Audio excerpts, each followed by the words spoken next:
Campsfield down! Refugees are not criminals! Campsfield down! Refugees Campsfield Immigration Detention Centre near Oxford. Every month, demonstrators protest against the British government's increasingly tough stance on asylum seekers, some of whom are detained here.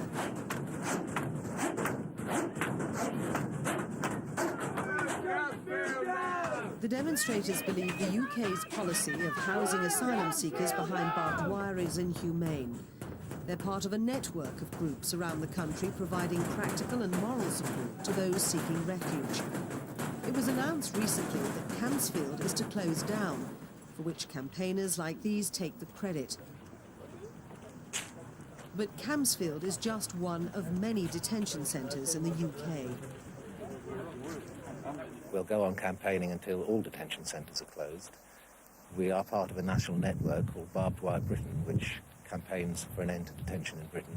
So that will go on until the practice of detaining innocent people is ended by this government and by other governments in Europe and the rest of the world. Around 200 political asylum seekers are detained here because the authorities suspect if they were not, they'd vanish without bothering to get permission to stay. Campaigners say these people are imprisoned without charge, without time limit, and without proper access to legal representation, a practice widely criticised by human rights organisations. Most people in Britain say they welcome genuine refugees. The argument's over what to do with people while it's being decided whether or not they are genuine. Campaigner Teresa Hayter has welcomed into her home Abid Sadullaha, a Kurd. He entered England illegally, hiding under a truck on a cross-channel ferry. Teresa and Abid feel strongly that all foreigners should be welcomed into the UK. People should be free to move around the world. We're free to move within Britain for whatever reason. We don't have to say why we want to move from Manchester to London. We just move.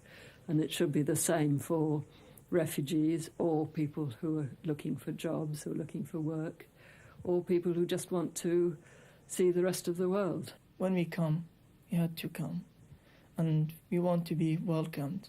So we will feel that we are a member of that community, and we can live in that community safely and in peace. If not, we are going to feel that we are stranger, and we are going to live in the community as stranger, and which is absolutely not healthy for this community. That attitude of welcome into the community is shared by pupils, teachers and parents at this school in Liverpool. 3 years ago, 20 Kosovan children were given the chance to study here. There were difficulties at first, but the authorities eventually funded an extra teacher and translator. A local network of parents and pupils now provides support for the Kosovan families.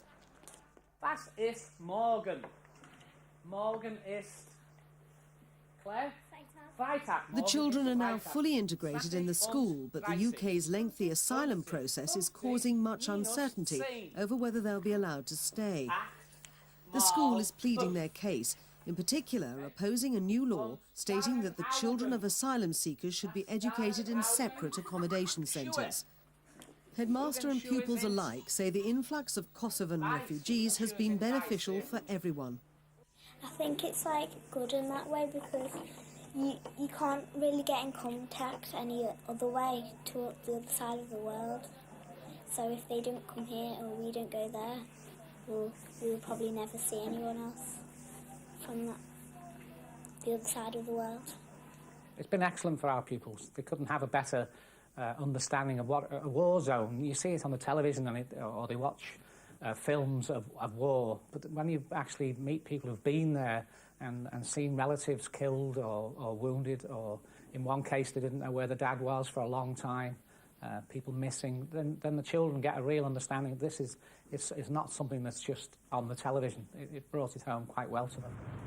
Hundreds of kilometres away in London's East End, schools and other public services try to cope with around 20,000 asylum seekers. Such pressures led the government to withdraw essential support from people who delay lodging asylum claims. Welfare groups say it'll mean more chaos and that asylum seekers are being unfairly targeted.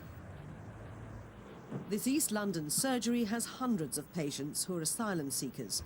Some need intensive treatment because of the abuse they suffered in their home countries. Doctors here say they're struggling to cope with patients who speak many different languages. With no translators available, the surgery tries to use members of the multi-ethnic local community as interpreters, but that isn't always possible.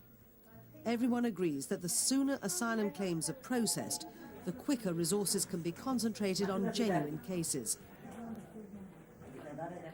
To the west in Bristol, Paulette North set up a support group for people like the Mehmeti family from Kosovo. With a new law emphasising swift removal of failed asylum seekers, Paulette is helping the Mehmetis with their legal battle to remain in Britain. Robert Mehmeti saw his parents and brother murdered during the Kosovan War. Now the conflict's over, the British government says he and his family must return. Diana Mehmeti contrasts what she sees as official hostility and public compassion. I was surprised, in fact. I was surprised. I thought, how kind is she? How nice is she? What can I say? Yeah, I felt so my heart was fly. Good. The Mehmetis and their 3 children arrived in England in the back of a truck after paying smugglers to get them out of Kosovo. Amantia, Elina and Sharlia have settled down and attend local schools. They've made friends with British children, and all they want is to be treated like their new schoolmates. We're people too, and we're the same, so I don't reckon we should go to the detention centre, because we're the same as them. We're the same. We're people. We're not like animals. Paulette sometimes finds her work heartbreaking, but in spite of the setbacks, she's determined to carry on fighting for the rights of those who come to Britain. It's a very personal issue for her. I could easily be an asylum seeker myself. My father was Vietnamese, my mother's Jamaican, and I was born in England. And it could so easily happen to any of us. I also do it because the people that come to me are genuine and they need help. Paulette's Bristol Defend Asylum Seekers campaign is also helping another Kosovan who was smuggled into Britain during the conflict and is now facing deportation. Elvis Leka has to visit the local immigration office regularly as part of his bail conditions. Technically, he could be detained after any visit, so Paulette and other campaign workers are in frequent contact. It's a difficult time. No, sorry. I won't speak. By appointment, you can come in, but not when you come in. After a long wait, Elvis returns. His fight to stay in Britain goes on.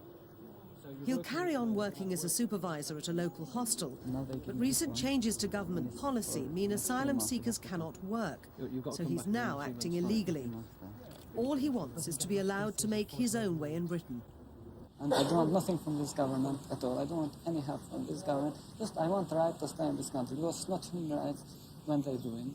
When I don't have family, when I don't have home, when I don't have nothing to go back or friend to help me there.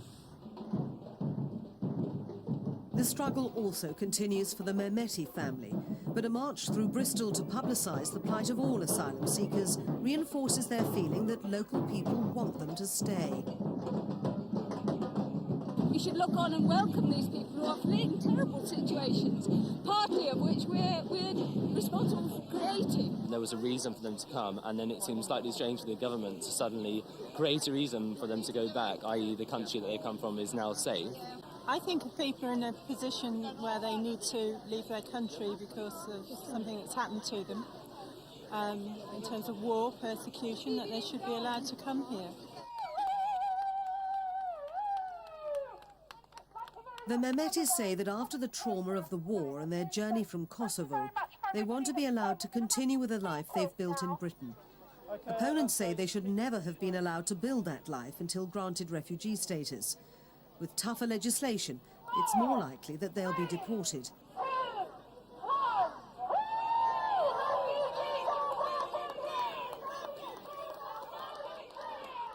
Until a decision is taken, the Mehmetis must live with a hope that the support and friendship they experience in their daily lives will be reflected by the authorities who decide their fate.